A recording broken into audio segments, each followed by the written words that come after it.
So when I go down to the garbage room, I always look to see if for some reason people are throwing something out. And unfortunately, a lot of times when they throw something out, it actually is just because it's just useless. And this is another case of that sort of thing. And what we have here, I didn't know what it was. It's some sort of Dell computer. And what it is some sort of Core 2 Duo 2 gigahertz computer. It had a 500 gigabyte hard disk in it. So I decided I was just going to strip it down and see if anything could be useful. I kind of took the attitude as kind of dirty, and I wouldn't want the power supply or the case.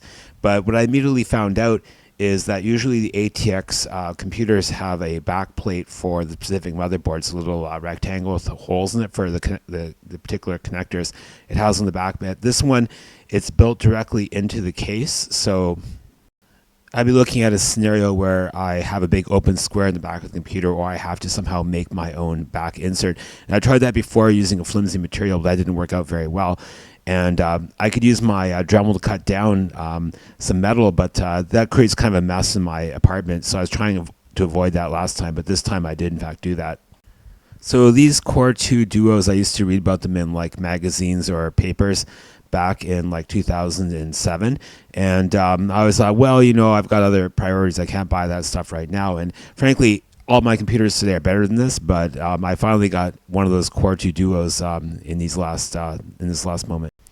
So when I got this stuff, it didn't occur to me that there could be something strange about the ATX supply, where they've, in some cases, these brand name computers have done something weird to the way that's usually wired.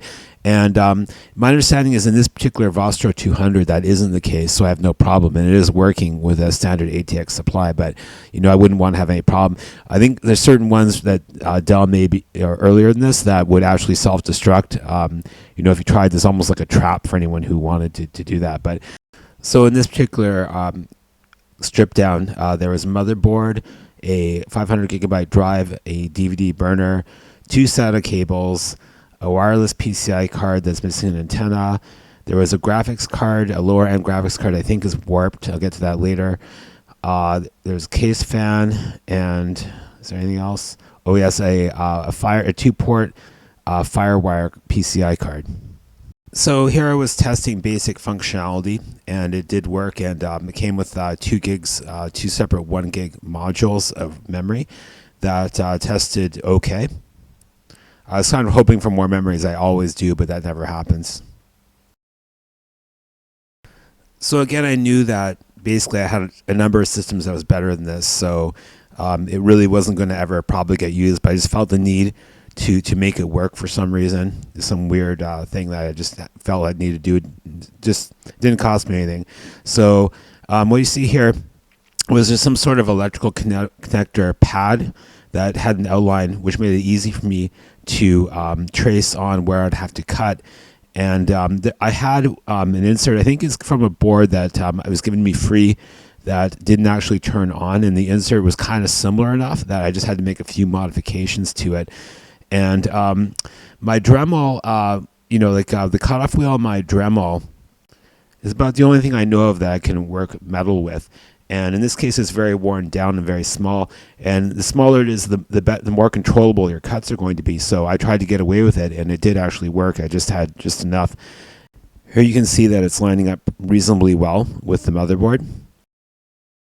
So then from the memory modules I have here, I selected the best ones, but actually there's one of my parents that ultimately, if I wanted to use, I'd probably switch it with those. I'm not sure if they had a bigger size, as well as they're better than these. I know that these were the worst ones I left here.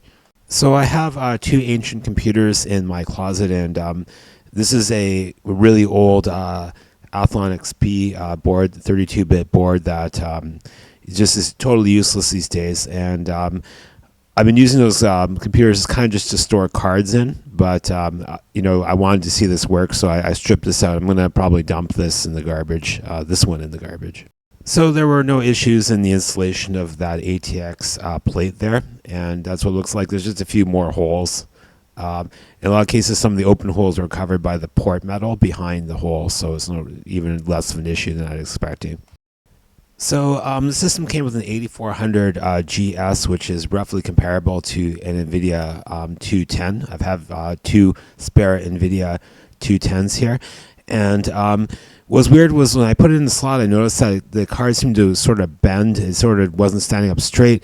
And I think maybe over time or something that the heat has made the whole card warp, and just sort of scared me that it was going to damage the slot. I think the slot's hopefully still okay. So I put in the 210, and I'm just not going to use this, but it's kind of good for nostalgia, but I don't think it's usable ever again. So after installing the latest Fedora core, I had to test some of the, all the ports available, and I pretty much did that. And the network port, which is only a 100 port, did work, and also the floppy drive. I had to see if the floppy drive was working. It is also working. So this is what the final case looks like after all the wires were secured. The original DVD burner did still work. I was worried that this might have been dropped several feet into a dumpster that had nothing in it, and it seems like everything still works. I also managed to boot up on their 500 gig drive, and actually I flashed their BIOS within Windows on their original drive. So, upon initial inspection, it all seemed to work properly still.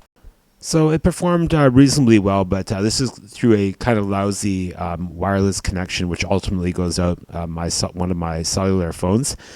It turns out that I have an extra PCI HD TV card that the system can be useful for maybe recording HD TV, for example, one application for it.